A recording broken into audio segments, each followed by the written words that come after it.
Okay guys, so welcome dito sa ating YouTube channel. Ito na yung first lesson para sa final term sa ating set theory. Probably para lang din siyang reviewer or para lang din siyang supplemental topic nga sabi ko. Nakalagay nga din supplemental topic. So para saan to? Magiging useful to sa inyo sa lahat ng math nyo. Actually sa calculus din lalo. So at the same time, magiging useful din to sa'yo para, kunyari, makapag-generate ka ng function. Ngayon, bakit ako naglagay nito? Nilagay ko to, although hindi siya kasama sa syllabus, inilagay ko siya for the sake na magkaroon kayo ng parang appetizer or ganahan kayo sa subject. Kasi nga, nagmumukha na siya mahirap kasi parami na ng parami yung proving. Okay, so start tayo dito sa ating topic natin or supplemental topic. Okay, so consider natin yung function na f of x is equal to x squared minus x plus 1. Okay, so kung naaalala nyo yung table dati, ano ginagawa natin sa table dati? Diba, ito yung table of function. So for example, ito yung x, ito yung f of x. So naglalagay kayo ng mga values. Okay, so pagkakaalala ko, so for example, whenever x is 0, what is f of 0? F of 0 is 1. Okay, next. Whenever x is 1, what is f of 1? F of 1 is 1 squared minus 1, that is 0, plus 1, that is 1. Whenever x is 2, that is 2 squared. Okay, so that's 4 minus 2 is 2 plus 1, that is 3. And so forth and so on. Okay, ngayon, ganyan mag-evaluate ng function. Actually, pag gusto mo maglagay ng table of function or table of values ng function, ganyan yung ginagawa mo. Ngayon, ito yung magiging tanong. What if hindi mo alam yan? What if hindi mo alam yung function? Binigyan kita ng table, tinanong kita ano yung function. So, tricky, no? So, hindi sa lahat ng oras kaya mong hulaan yan. Given lang tong set of values na yan. Okay, tama yan eh. Given yung 0, f of 0 is equal to 1, f of 1 is equal to 1, f of 2 is equal to 3. Given yan. Pero, ano mangyari? Panahanap ko sa yung function, lagi mo bang mahuhulaan? Eh, what if ginawa kong x raised to 5, x raised to 10, tapos may coefficient pa na 1 over 10, 1 over 5 or something, or fraction, na kahit ano, na trip ko. What if ganun yung ginawa na sir? Ano mangyari? So, mapapaisip ka rin na, o nga sir, no? Paano yun? Okay, so ngayon, ito yung sasagot sa katanungan na yun, yung Lagrange Formula.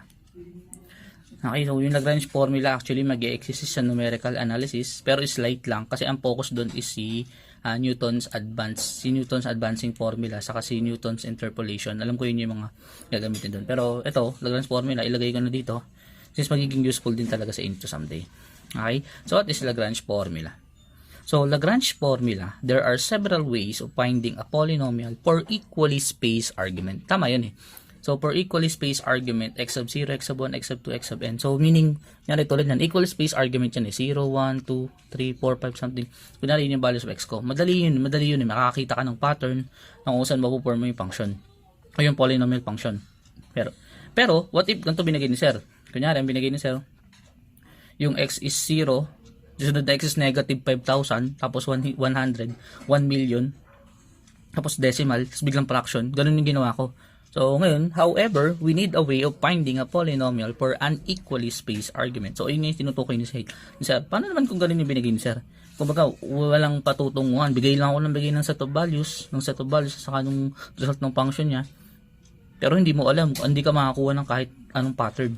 Okay? So, and that is the Lagrange formula. So sabi nga, yung way na yun para mahanap natin polynomial for an equally spaced arguments is the Lagrange formula. So ngayon, what is the Lagrange formula? So the Lagrange formula for f of x is given by ito. So this function, so f of x is equal to the summation of L sub I of x times y sub I for I is equal to 0 up to n. So, ano ba ibig sabihin ng L sub I na yan? So, for example, in-expand ko lang konti. So, this is equivalent sa L sub I. So, kunyari, in-expand ko yung summation na yan. That is L sub 0 of x times y sub 0 plus L sub 1 of x times y sub 1 plus plus this is L sub n of x times y sub n. Ayan siya. So, meaning, ang kailangan natin gawin, ito yung unahin natin. Ito yung polynomial function, equivalent dito. Ngayon, where L sub I of x is equal to ito. So, ano nakalagay? That is x minus x naught. So, x sub 0, sorry. X minus x sub 0, x minus x sub I minus 1 times x minus x sub I plus 1. So, ibig sabihin may multiply. So, something may multiply dyan. Times x minus x sub n. So, ulitin ko lang, may first term, may una doon sa binomial, may x. Pero yung second term is value. Okay, so mamaya explain ko saan nakukuha yan. Next, dito naman, x sub I. So, kung sino yung x sub I, o kunyari, L sub 0, x sub 0, yun yung gagamitin ko. Okay, x sub I, tapos parehas doon sa taas. Okay, ngayon, explain ko na lang yan. Ang hirap kasi explain dito kasi product notation yan. Hindi ko siya masyadong may elaborate sa inyo ano yung gagawin dyan. Kasi nga, true table or true example mo talaga may intindihan. Yan. Okay, so let us proceed para mas maintindihan mo. Basta ito yung unahin natin ha. Titingin ka sa values ng table. So, by the way, what is y sub 0? Yung x mismo, siya yung basta L sub x lang siya. L sub I of x lang siya. So, yung y sub 0, ito yung y sub I na yan, sorry. That is f of x sub I din. Kasi yun yung ginamit ko na f of x sub I. So, in terms of function, yung mga x yun nasa taas. Yung mga y sub I, ito, nasa baba. Yan yung mga value na yun. Okay? So, let's have an example. Okay, so ito yung example. So, find the polynomial of degree 1 that fits the table of values of x and f of x below.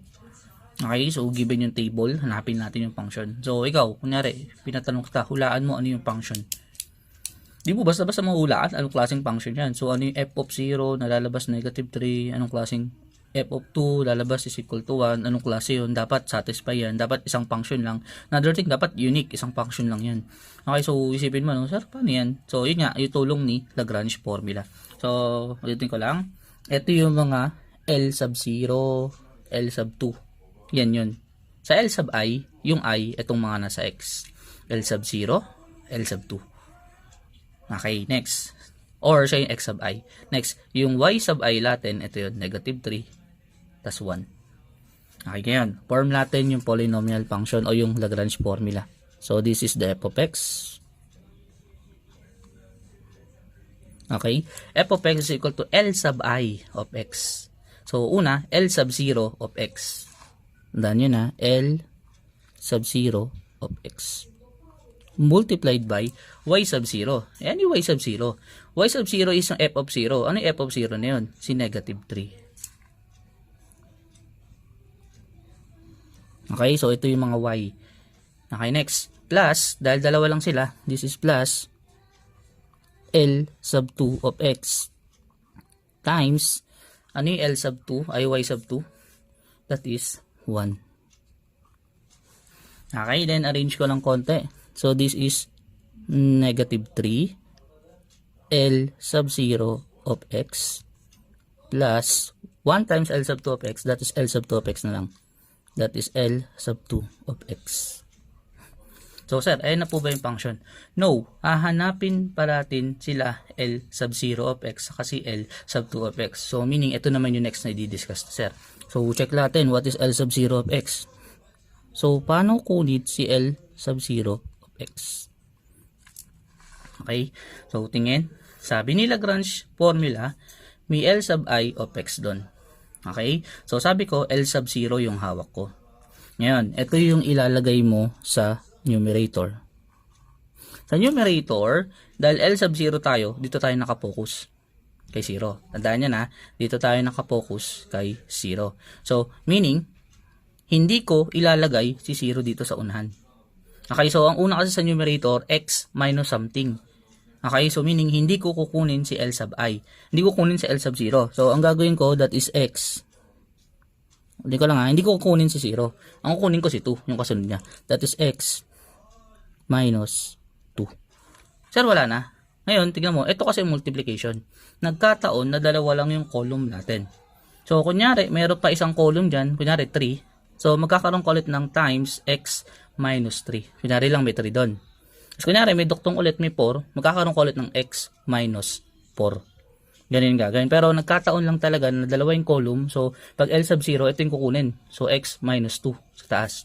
Okay, ngayon, paano naman sa denominator?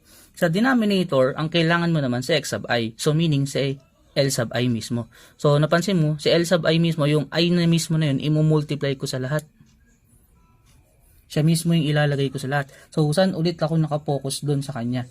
Nakapokus ulit ako sa taas pa rin.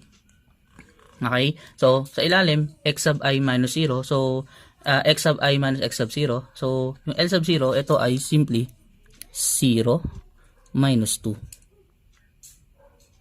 Ngayon, tulad ulit ng sinabi ko kanina, what if sir may 3 dyan? Times 0 minus 3. What if sir may 4? Times 0 minus 4. Ganun yung mangyayari. Okay, so ito yung may intindihan mo sa akin, sir. Ibig sabihin, sir, pag mas maraming column, mas mahaba solution. Yes, kasi mas maraming polynomial, mas maraming binomial imumultiply mo. Imagine mo kung 10 column yan, siyam na x minus something imumultiply mo. Over yung sa ilalim pa na whole number naman yung lalabas. Okay, ulitin ko. Paano naging 0 to? Yung 0 na yun, yung mismong hawak natin to. So, ulitin ko lang ha. Takpan mo yan, x minus 2. X minus something, x minus 2. Hanggang sa makuha mo lahat. Next, sa ilalim, 0 minus 2. 0 minus something, 0 minus 3. Yan yung gagawin natin. Okay, so nakuha ko na sa L sub 0 of x. So, therefore, this is equal sa, this is x minus 2 over negative 2. Okay, next is L sub 2. So, L sub 2 of x. So, ang focus mo naman, hawak ko si 2. Okay, since hawak ko si 2, since hindi siya yung gagamitin ko, ang meron sa akin, x minus 0. Okay, so this is x minus 0 all over, since siya yung hawak ko kanina, siya naman yung minus ko, 2 minus 0. Kasi diba, 2 minus 0.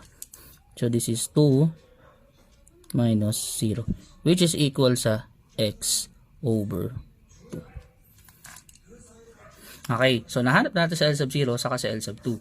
So ready na tayong i-input yan doon. Pero I think ito applicable lang to kasi napaka-ikli nung gagawin ko. Mamaya magulat ka, ibahin ko yung solution o yung way ko para ma-solve. Kasi dito, maikli lang eh. Ito lang yung variable. Okay? Ito pala, expand ko ng ganito. This is or x over negative 2 plus negative 2 over negative 2, that is 1. Hinati ko na. Okay? So, ito na siguro yung gagawin natin. So, base dito sa taas, ang sabi, that is negative 3 L sub 0 of x. So, tuloy ko lang sa continuation, sa solution. This is negative 3 times cx over negative 2 plus 1. Okay, then plus L sub 2 lang kasi nawala yung 1 eh. Okay, L sub 2 is x over 2. Next, i-multiply natin to. So, this is negative 3 times negative x over 2. That is positive 3x over 2 minus 3 plus x over 2. Then combine like term. So 3x over 2 plus x over 2 is 4x over 2. So 4x over 2 is 2x. So this is equal sa 2x minus 3.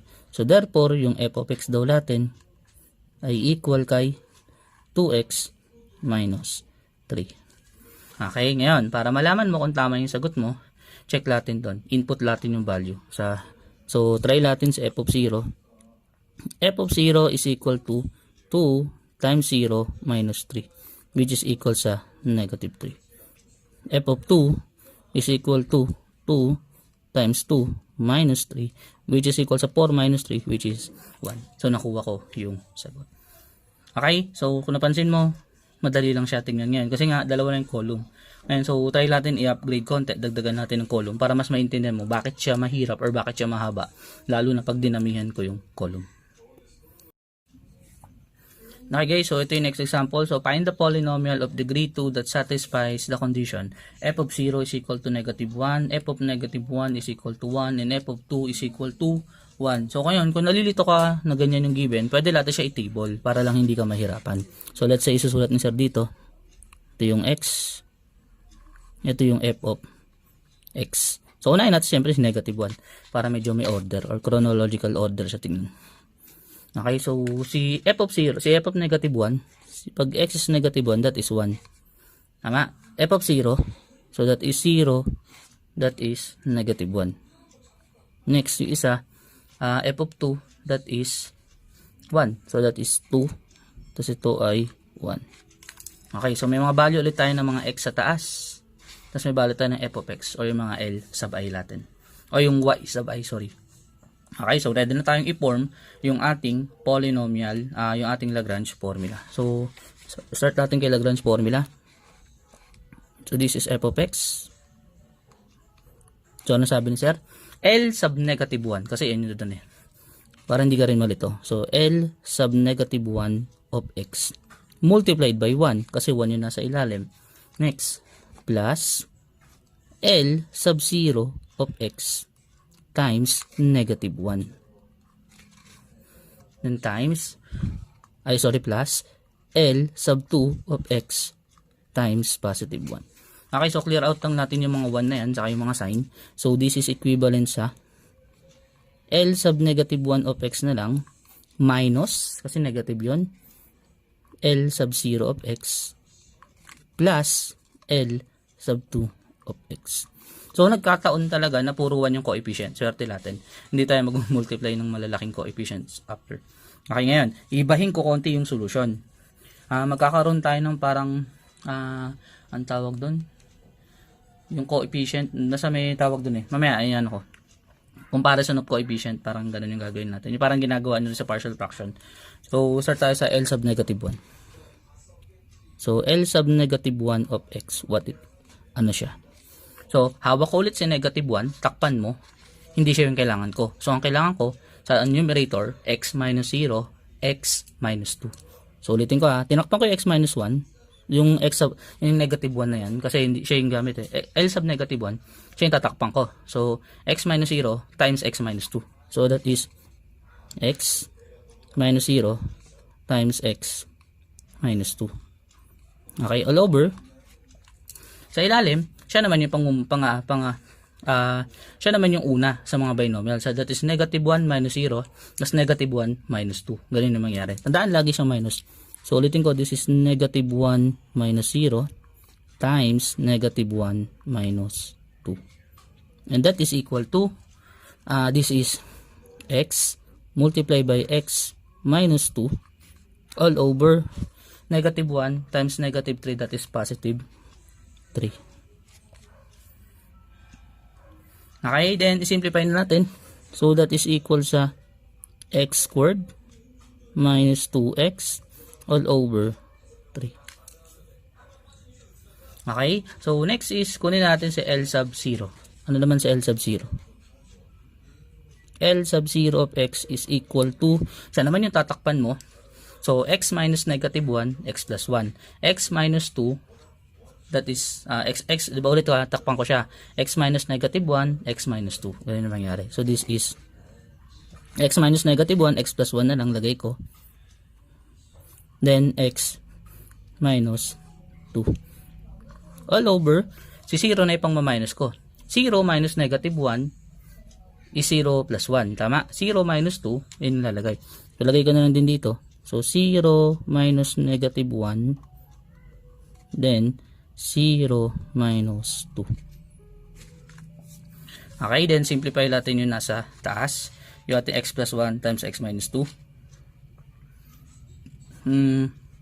That is x squared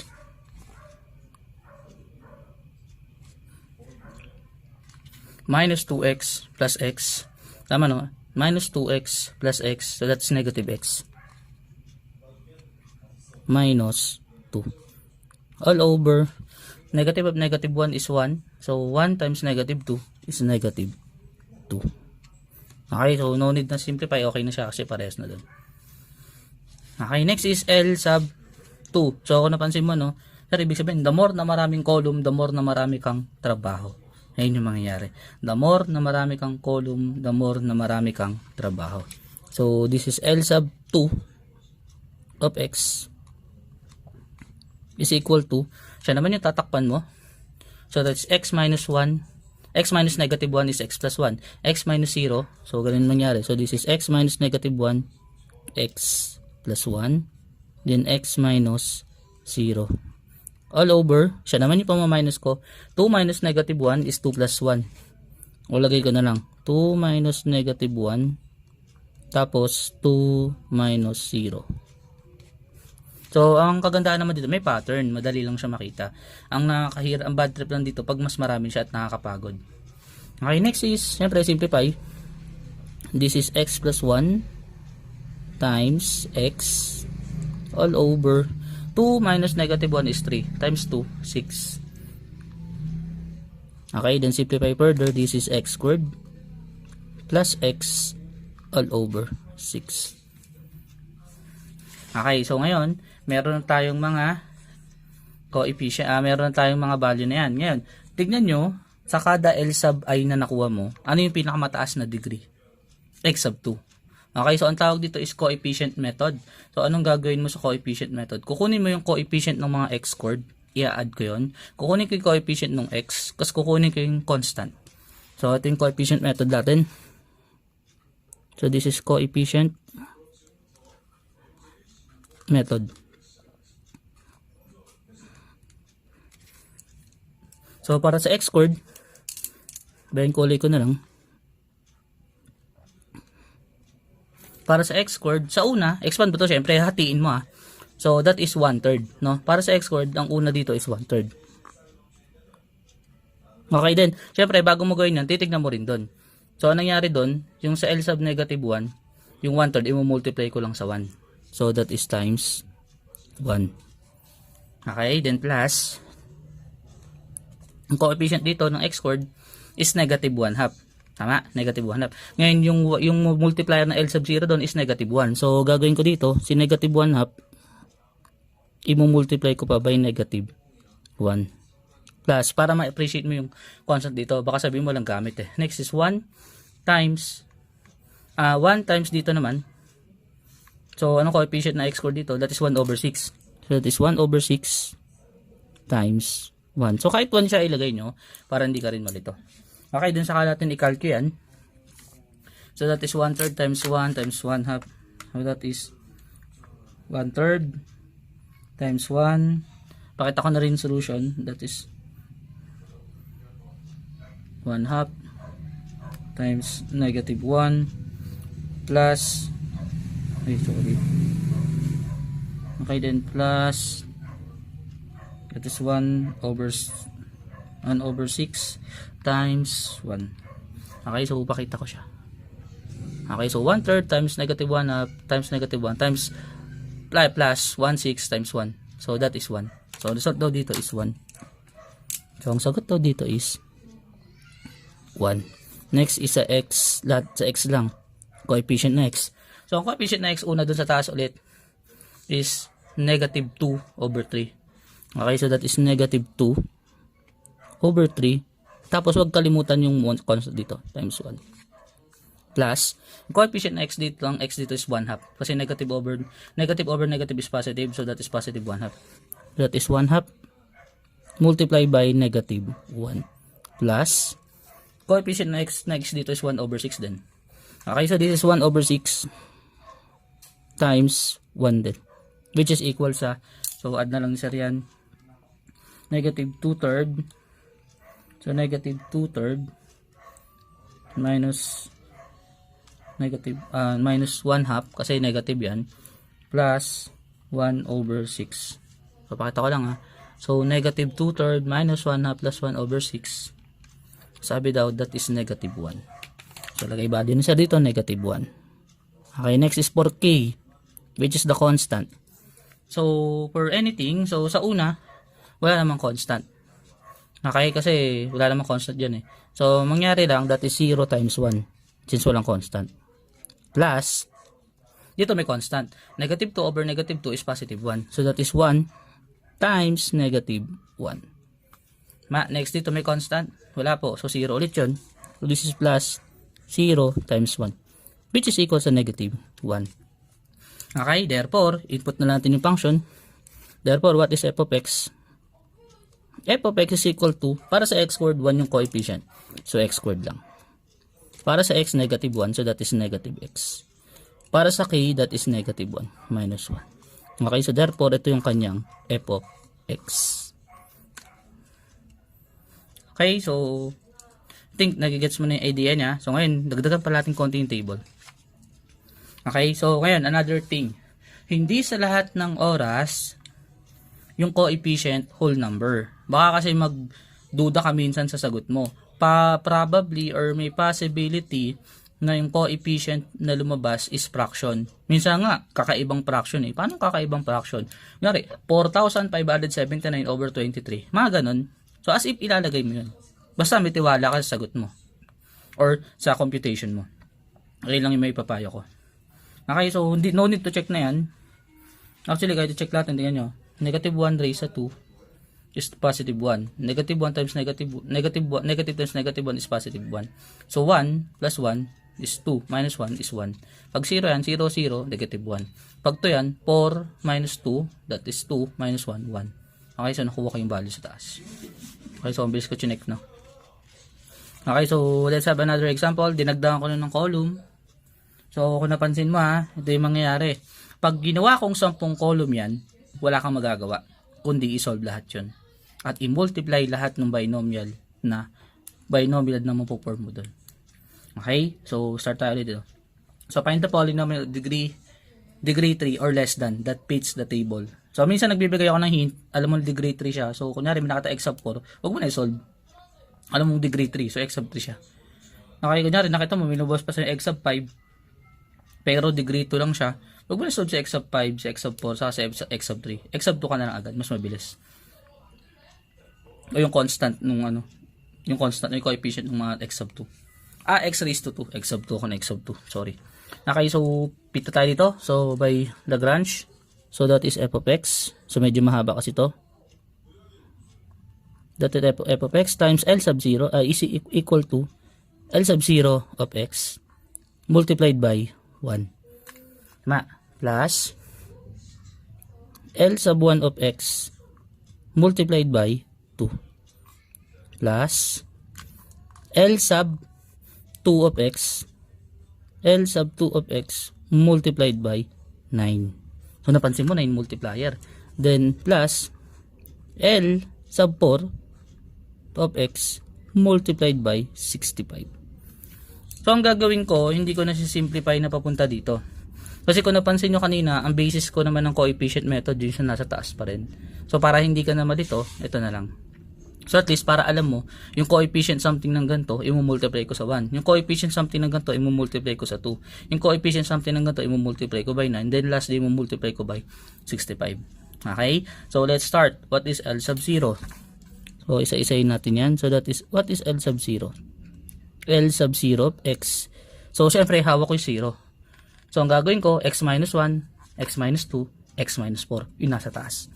So, that is x minus 1, x minus 2, then x minus 4. All over, si 0 naman yung pang-minus ko sa lahat. 0 minus 1, 0 minus 2, 0 minus 4. So, napapansin mo, paulit-ulit lang naman yung process. That is 0 minus 1, 0 minus 2, at 0 minus 4. At pansinin mo yung nangyari. Ang nangyari, nagpapalit lang yung first term. Tama? X tapos yung L sub I lang. Tapos yung mga doon, sila pa rin naman. Yung 1, yung 2, yung 4, yung 1, 2, 4, sila pa rin doon. So kung may pattern ka or kung magagawa mo na mas mabilis kahit di ka na tumingin, titignan mo na sa taas eh. 0 minus something, 0 minus ganun. Okay, so simplify natin further to. So this is equal sa, dito ko na lang gawin, pababa. So medyo mahaba yan. So, multiply ko na x minus 1 saka x minus 2. So, that is x squared minus 3x plus 2. Okay, times x minus 4. All over, negative 1 times negative 2 is positive 2. Positive 2 times negative 4 is negative 8. At syempre, hindi pa tayo tapos. Tama, i-multiply pa natin ulit yun. So, imagine mo kung 10 yan, tapos siyam, may multiply mo, ganun paulit-ulit yung gagawin mo. Mapapractice yung algebra mo dito. Kaya ako rin ito ginawa para mapractice ulit yung algebra mo. Kasi usually, yun yung nagiging nakakalimutan ng mga bata. Kasi nagiging theoretical, nagiging calculus, iniisip, wala na tong nilaga. Okay, so tuloy, multiply. Sa ibabaw, that is x squared times x, that is x cubed. X squared minus 4, that is negative 4x. X squared, sorry. Negative 3x times x is negative 3x squared. Negative 3x times negative 4 is positive 12x. Negative, tama na, no? Tapos na ako sa negative 3. So 2 times x is positive 2x. 2 times negative 4 is negative 8. All over negative 8. Then simplify natin further. Combine like terms. This is x cubed minus 6x, 7 sorry. 7x squared plus 14x minus 8 all over negative 8. So at least may space pa ako sa baba afterwards na ito. Okay, next is, parang di malito, si L sub, ang dami yan. So try natin pagkasyahin. Okay, so si L sub 1 naman. So si L sub 1, lagyan ko ito ng parang bracket dito. So si L sub 1 of x is equal to, so si 1 naman yung tatakpan. So meron x minus 0, x minus 2, x minus 4. Another thing, kung nakita mo x minus 0, pwede lagay mo na lang x. Okay, so ito x minus 0, x minus 2, x minus 4. Since L sub 1 tayo, ma-minus lang natin lahat yan. So that is 1 minus 0, 1 minus 2, 1 minus 4. Okay, so since alam ko magiging x lang to, ito na multiply kong dalawa para mabilis dun. So this is equal sa x multiplied by x squared minus 6x plus 8. Okay, all over 1 times negative 1 is negative 1. Tama. Kasi 1 minus 2 is negative 1. Negative 1 times 1 is negative 1 times negative 3 positive 3. So that is 3. Then multiply pa natin syempre yung x. That is x cubed minus 6x squared plus 8x all over 3. Yun, nagkakasya-kasya pa siya. Next natin is si L sub 2. So si L sub 2 of x ay equal sa, syempre ito naman yung tatakpan. So x minus 0, x minus 1, x minus 4. So that is x minus 0, x minus 1, then x minus 4. Since ito yung gamit natin, 2 minus 0, 2 minus 1, 2 minus 4 naman. So this is 2 minus 0, 2 minus 1, then 2 minus 4. Which is equal sa, so multiply ko ulit yung kabila, yung dalawa doon sa dulo, that is x times x squared minus 5x plus 4. Okay, all over 2 times 1 is 2 times negative 2, negative 4. Okay, then simplify pa natin. That is equal sa x cubed minus 5x squared plus 4x all over negative 4. Okay, so sunod ko na dito sa ilalim. Haba pala talaga. So next is L sub 4. So sa L sub 4 of x is equal to, si 4 naman yung tatakpan, so x minus 0, x minus 1, x minus 2. So that is x minus 0, x minus 1, x minus 2. Since si 4 yung gamit, that is 4 minus 0, 4 minus 1, and 4 minus 2. Okay, then simplify natin yung nasa right side na dalawa.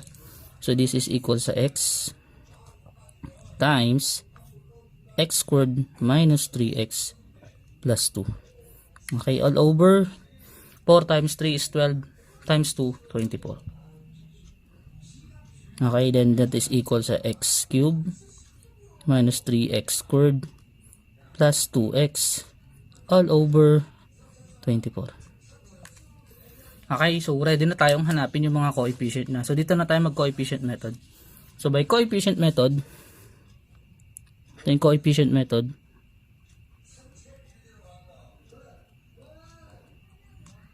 So siyempre ang pinakamataas is x cubed.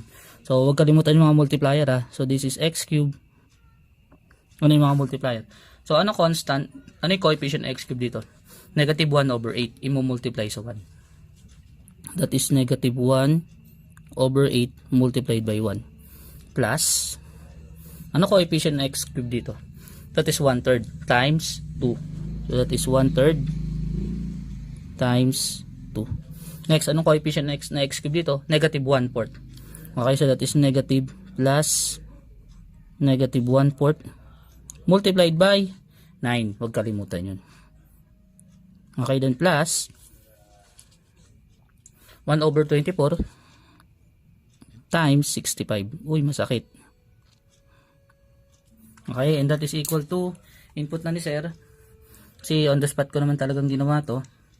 That is negative 1 over 8. Okay, that times 1 plus 1/3 times 2 plus negative 1/4 times 9. Then plus 1 over 24 times 65. Okay, so pakita natin. That is 1. So check natin. Negative 1, 8 plus 1/3 plus negative 1/4 tapos negative 1/4 times ano yan? Times 9. Tama? Then plus 1 over 24 times 65. And that is, pag in-equate, 1. Okay, so napakaswerte natin. Tumama yung sagot. So this is 1. Okay, next is x squared. Punta tayo kay x squared. Ano naman coefficient ng x squared? Pagdating kay x squared, ang coefficient ng x squared dito is negative 7 over 8. So, pwede nang positive 7 over 8. 7 over 8 times 1. Huwag kalimutan yun. So, kaya tinatapat ko rin para makita mo, para maalala mo yung multiplier. Next, pagdating dito, negative 6 over 3. So, that is negative 2. This is plus negative 2 times 2. Plus, dito naman, ang coefficient is 5 over 4 kasi negative over negative. That is 5 over 4 times 9. Plus, dito, negative 3 over 24. So, sir, pwede ba i-simplify? Okay lang naman, pero ako, hindi ko na lowest term. Kasi minsan, nagkakamali ka ng lowest term eh. Lalo kasi, minimental mo yun minsan. So, gagawin ko negative 3 over 24. Negative 3 over 24 multiplied by 65. Okay, and that is equal to, input ulit ni sir, 7 over 8 times 1 plus negative 2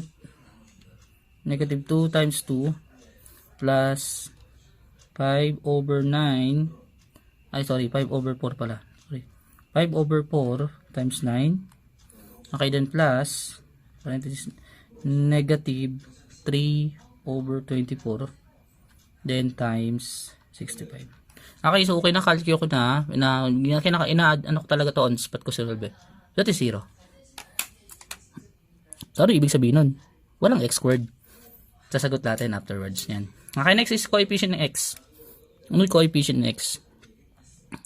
Coefficient ng x dito is 14 over negative 8 or negative 14 over 8. So, negative 14 over 8. So, pansinin mo, di ko sinisimplify times 1 plus, kasi ano ko dyan, lagi ako napapahamak dati. That is 8 over 3. That is 8 over 3 multiply by 2. Kasi nakikita ko nakatapat sa 2. Kaya tinatapat ko rin para talagang ikaw sanay ka rin. Then 4 over negative 4, negative 1. So, pwede naman yan. So, that is plus negative 1 times 9. Plus, lastly, coefficient nito, 2 over 24 or 1 over 12. Pero ako gagawin ko 2 over 24 na lang. That is 2 over 24 times 65 equal to, so check ulit natin.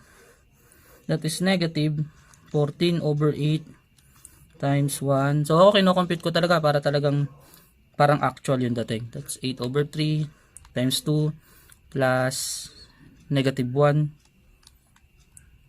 times 9. Okay, then plus, buti medyo mabilis ako magpindot, 24 times 65. Okay, so pasensya na, kinakalky ko pa. That is 0. Uy, napansin nyo, 0 ulit. Okay, then lastly, for k, for constant k. So, napansin mo, may constant ba dito? Yes, sir, that is 1. So, 1 times 1. Kasi negative 8 over negative 8 is 1. So that's 1 times 1. Dito may constant ba? Wala po. May constant? Wala po. May constant? Wala po. Okay, so therefore, this is only equal sa 1. Okay, so ngayon, ano na yung ating function? So therefore, what is the function? F of x is equal to 1 para sa x cube, that is x cube minus plus 1. Okay, so therefore, ayun yung ating function. So, paalala lang ulit, hindi sa lahat ng oras nagsi-zero, hindi sa lahat ng oras eksakto yung function. Kasi minsan possible gamitin ko yung student number nyo, student number as the result sa taas or sa baba. Imagine mo yun, konting pagbabago na gawin ni sir, ang laki ng pagbabago sa kada isa sa inyo. So, pag ni-random ko yung pagkakagawa niya, ano mangyayari? Ang possible na mangyayari is, possible na mangyayari is, malaki yung chances na fraction, malaki chances na mahaba solution. Okay, another, pag sinampu ko yun, siya yung solution, siya yung multiply ko. Pag binente ko, 19, i-multiply mo. X raised to 19 yun. Imagine mo yung coefficient method na gagawin mo. Okay, so hoping na may natutunan ka, gagamitin ko rin talaga to sa ating discussion someday. Okay, so sana panoorin mo next video.